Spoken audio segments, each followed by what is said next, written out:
मैं नेपाल से बिलोंग करता हूँ। जब मैं 4 साल का था तो मेरी मम्मी एक्सपायर हो गई। मेरे पापा इंडियन आर्मी में थे, उन्होंने फिर दूसरी शादी कर ली। भाई लोगों को, बहन लोगों को नेपाल में छोड़कर और पापा ने मुझे कलकत्ता लेके आया। 13 साल तक वहाँ पर पढ़ता रहा। 13 साल की उम्र में पापा का एक्सपायर हो गया। उसके बाद जो मम्मी थी तो हमें दिक्कत देता था, मैं रह नहीं पाया वहाँ पर। उन्होंने हमें मारना पीटना, झगड़ा लड़ाई, घर में बहुत कलेश होता था। तो इसलिए मैंने, एक दोस्त था मेरा जो मेरे साथ पढ़ता था, उसके घर में मैंने एक अच्छी सी घड़ी देखी। तो मैंने फिर उस घड़ी को चुराया, मौका देखकर चुरा कर फिर उसको बेचा। बेचने के बाद मैं फिर नेपाल आ गया।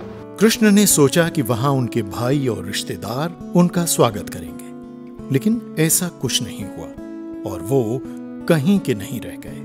फिर थोड़ी दिनों के बाद मुझे कुछ दोस्त मिले वहाँ पर। मैंने पूछा उनसे कि वो आप लोग कहाँ से आए हो?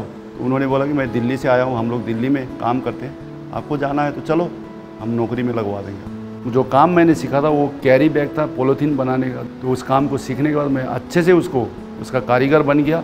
कारीगर बनने के बाद मैंने उसका ठेका लिया। ठेका लेने के बाद मुझे अच्छा पैसा कमाई हुआ। तो उसके बाद मैं दोस्तों के साथ दारू पीने, सिगरेट पीने, गांजा पीने में, वेश्यागिर्दी करने में, हर एक चीज नशा में मैं डूबने लग गया था। ऐसे ही सालों तक चलता रहा और जब वो 32 साल का हुआ तो उसके दोस्तों ने कृष्णा को शादी करने के लिए प्रेरित किया और वो लड़की देखने के लिए नेपाल चला गया। लेकिन प्यार ने उसका स्वभाव नहीं बदला। एक लड़की मिली। लड़की मिलने के बाद थोड़ा मुझे प्यार आया, मेरे दिल में प्यार आया। हमारी शादी की। फिर मैं दिल्ली आया अपनी बीवी को लेकर। शादी होने के बाद भी मैं लड़कीबाजी में घूमते रहता था, उसमें फंस गया था। तो मैं उससे निकल नहीं पा रहा था और बीवी से लड़ाई झगड़ा। तो उसके बाद अचानक कोविड का एक समय आया। उस समय कोविड के कारण बच्चों का स्कूल बंद पड़ा था। कृष्ण की पत्नी ने अपने घर के पास टीचर सैरा द्वारा चलाए जा रहे ट्यूशन सेंटर पर अपने बच्चों को भेजना शुरू कर दिया। वहां सैरा प्रार्थना भी चला रही थी और कृष्ण की पत्नी ने वहां प्रार्थनाओं में भी भाग लेना शुरू कर दिया। एक दिन कृष्ण की पत्नी ने सैरा को अपनी पारिवारिक समस्याएं बताईं और कृष्ण के लिए प्रार्थना करने के लिए कहा। काम वाम सब, धंधा सब बंद हो गया मेरा। तो मैं दारू पीने को नहीं मिला, नशा करने को नहीं मिला।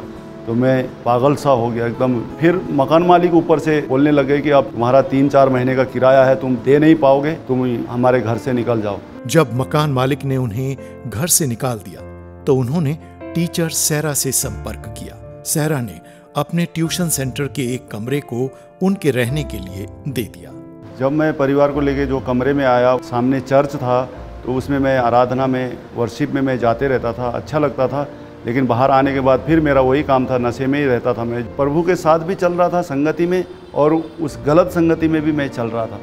और एक दिन अचानक यूरिन में जो ब्लड आने लग गया। मैं जब बाथरूम गया तो मैं डर गया, एकदम झुंझला गया। उस समय जो पास्टर के पास गया तो उन्होंने मुझे एक वचन दिया। बाइबल में एक उड़ाऊ पुत्र की कहानी है, 15 अध्याय में जो लिखा हुआ है। वो कहानी में ये है कि एक पिता अपने बच्चे को इतना अच्छे से प्रेम करता है। उसके पिता ने जो उनको जो संपत्ति दिया था, उसने सारे कुकर्म में, सारी गलतियां, जो नशे, उसमें सब कुछ में उसने ख़त्म कर दिया था। जब वो अपने आपे में आया तो उन्होंने पिता से बोला कि हे पिता, मेरे से जो भी गलती हुआ है मुझे क्षमा कर, मैं तेरे पास आ रहा हूँ। जो वो कहानी पढ़ने के बाद लगा कि मेरा जीवन का कहानी है। जैसे उसको पिता ने स्वीकार किया तो मुझे लगा कि मेरा परमेश्वर भी मुझे स्वीकार करेगा।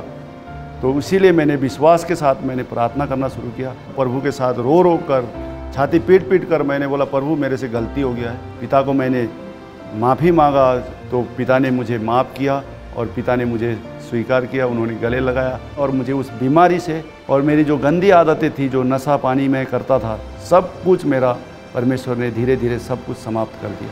और मेरा परिवार जो 12 साल से मेरे को झेल रही थी, तो वो अब खुशी से रह रहा है मेरे साथ। और अभी सब लोग, मेरे बच्चे अच्छे स्कूल में पढ़ रहे हैं। जैसे मैं फंसा हुआ था, जैसे मैं गंदगियों में फंसा हुआ था, ऐसे लोगों के साथ मैं बातचीत करता हूँ और प्रभु की सुसमाचार को उनके पास पहुँचाता हूँ। क्योंकि अब जैसे मेरा जीवन में हुआ है और लोगों के जीवन में भी ना हो।